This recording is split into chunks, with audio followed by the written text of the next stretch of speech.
Baguio Day 2!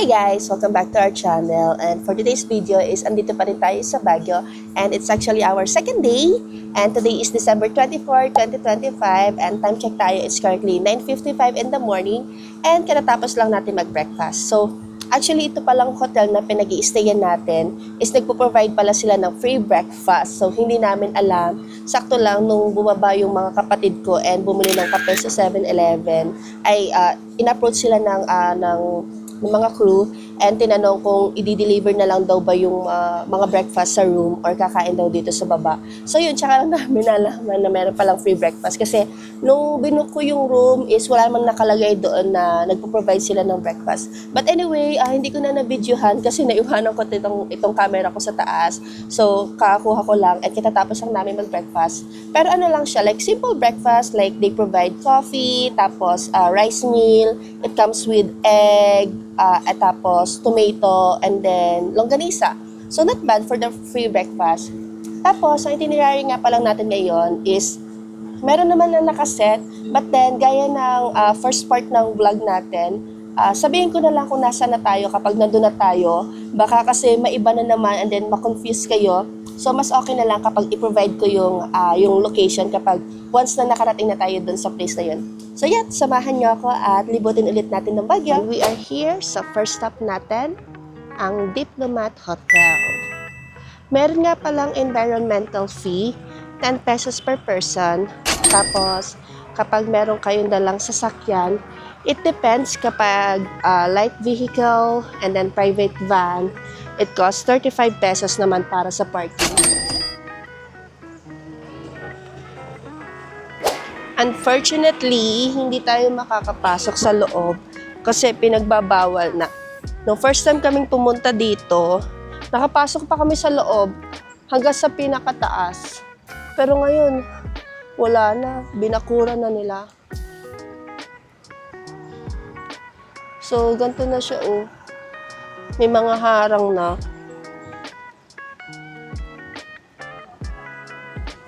Sayang. Tapos ito naman yung itsura niya dito sa likod.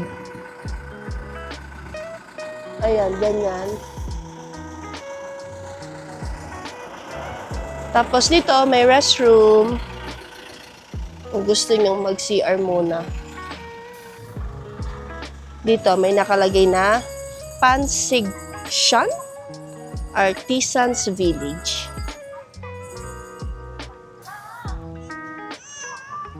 Sorbetes ni Juan. Ito. Souvenir shop. Even ito. Tapos ito. Oh, may hot cocoa de batterol daw, oh. Tapos mga drinks. Oh, nice naman dito. Doon ay local farm.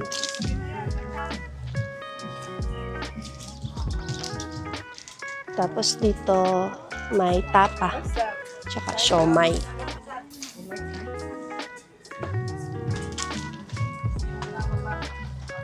Tapos dito ice cream. Tapos ito, ice cream to. Tapos souvenir shop na lang din yung dalawa. At tapos yung dulo ay coffee ulit. Oh, nice. Okay din. So ito pala ay ipinatayo bilang bahay bakasyonan ng mga Dominicano sa Dominican Hills sa Baguio noong taong 1913 to 1915. Idinensyon ni Father Roque Ruano. Pinasinayaan taong 1915, tapos ginawang paaralan at pinangalan ng Colegio del Santissimo Rosario taong 1915 to 1918. tapos nagsilbing kanlungan ng mga pamilya at paring Dominikano noong panahon ng Hapon, 1942 to 1945. Tapos ginamit ng mga Hapon bilang huling tanggulan taong 1945. Binomba ng mga sundalong Amerikano Abril 1945, tapos ipinaayos 1945 to 1947. Tapos ginawang Diplomat Hotel 1973 to 1987. And then inilipat ang pagmamay-ari sa lungsod ng Baguio 2005. So yun pala yung history nitong lugar na to. Andito na tayo sa ating next stop, ang Mirador Heritage and Eco Spiritual Tea Park.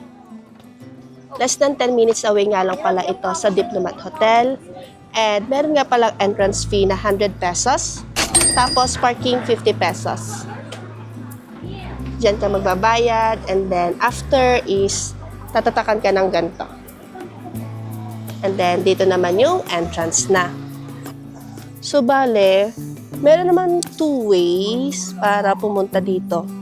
Una is itong nilalakaran natin. Tapos yung isa is talagang straight na hagdan. Pero nadaanan namin siya kanina. Kaya lang, sobrang direk, tsaka init.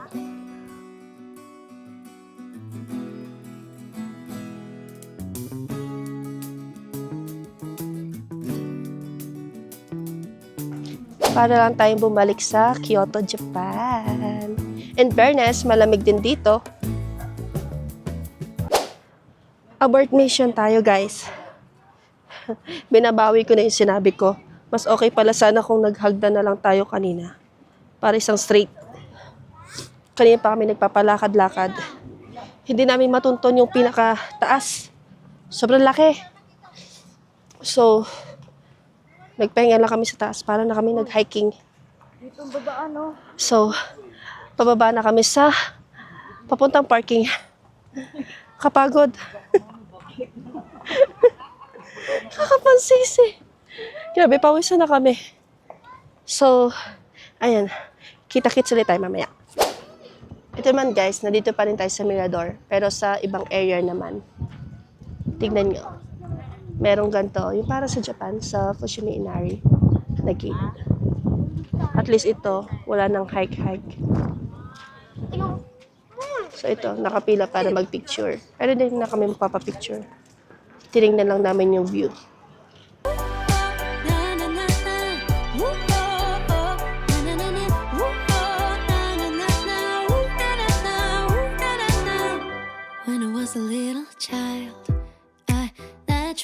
So katapos lang natin mag-late lunch guys. Time check, it's currently 3:32 na. Grabe, sobrang tagal ng pagkain. 1 hour din yon. Kasi ang next na pupuntahan sana namin is Egret Kingdom. Pero inuna nga muna namin kumain. Pero ngayon, tingnan nyo, ipapakita ko. As in, grabe yung fog. Wala kang makikita. So, bukas lang namin to pupuntahan. Pero pakita ko muna sa inyo. Tignan nyo, oh. Walang makikita. Tapos balak pa sana namin yung parang zipline na merong nakabike, ganon. So, change tayo ng pupuntahan. Pero bukas, tadaanan natin to. So, ngayon ay dire-diretso na tayo ng Strawberry Farm. Next stop, andito naman tayo sa Strawberry Farm. Tapos, dito, pwede kang mag-handpick ng strawberry. Maganda ngayon kasi din mainit. Pero sabi nga dyan, by basket. Tapos kahit gano'n nakadami. Kasi yung, by basket naman ang babayaran mo eh. Nung nagpunta kami dito, sobrang init. Tignan nyo, ang ganda ng weather ngayon. Tada!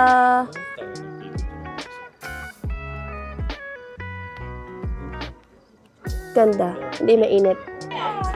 Meron nga palang environmental fee din dito. 20 pesos isa.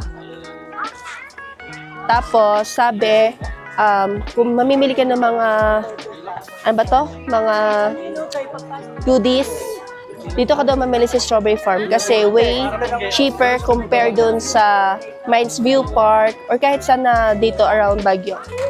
So dito, tad-tad na. Pero magpipik muna kami ng strawberry tapos saka tayo magtitingin ng mga ng mga goodies. Yan isang straight na mga yan. So mamaya na tayo titingin ng mga yan. Buti na lang maganda yung weather. Sayang nga lang, di natin napuntahan yung Egret Kingdom. Pero, we still have tomorrow pa naman. And aagahan na lang natin papunta doon. Para hindi tayo maabutan ng ng fog. Uh-oh. Bad news. Bawal pa daw mamitas. Bukas pa daw ng umaga. So, pwede ba tayo magtingin na lang dito para mag-picture na lang din? So, mission field tayo ngayon.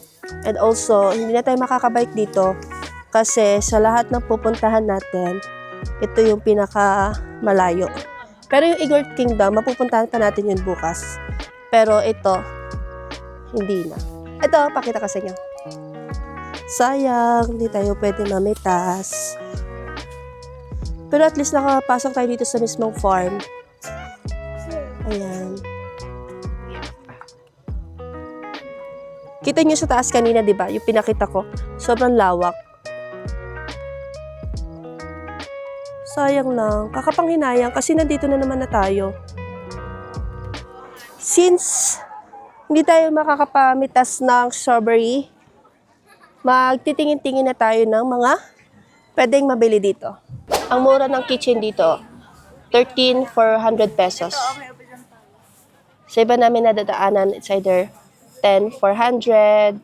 Tapos yung madami namin nadaanan is 12,400. So, dito na nga pala tayo namili sa Strawberry Farm, guys. Yeah? Tapos, naibag na ni ate yung mga pinamili ko. Pero, turo ko na lang sa inyo yung mga binili ko. So, katulad nito, peanut brittle, 5 for 200. Tapos, bumili din ako nito. Premium ube. 300 pesos naman siya. Tapos, itong ube jam, 3 for 250. Tapos, bumili din ako nitong special strawberry pulveron, 7 for 100 naman.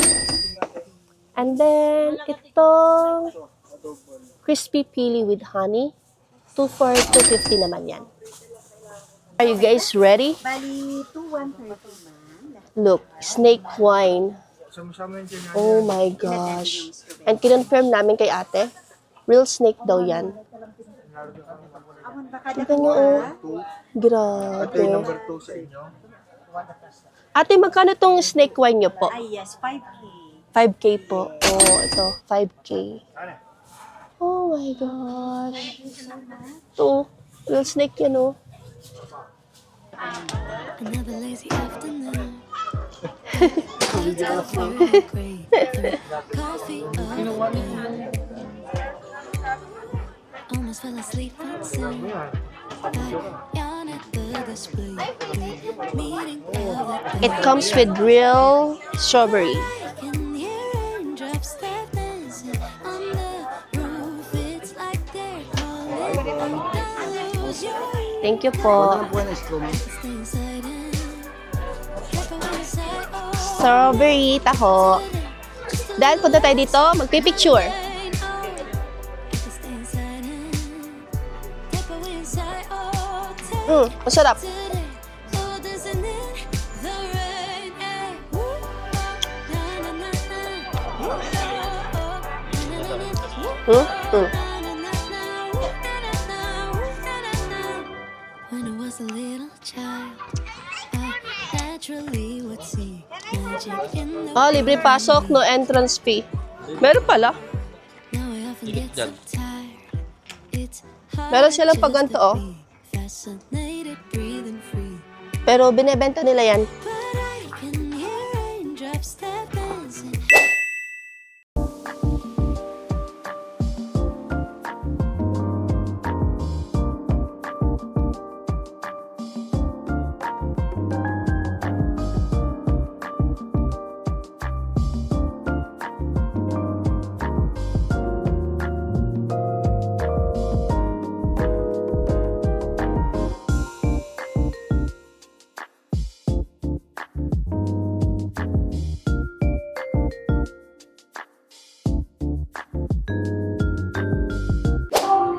guys, so dito ko na nga pala tatapusin ang ating part 2 ng ating Baguio vlog. And buti nabutan natin ang misa dito sa Baguio Cathedral. And yeah, thank you so much again for joining me here. And I'll see you guys on the next one. Bye-bye! Mwah!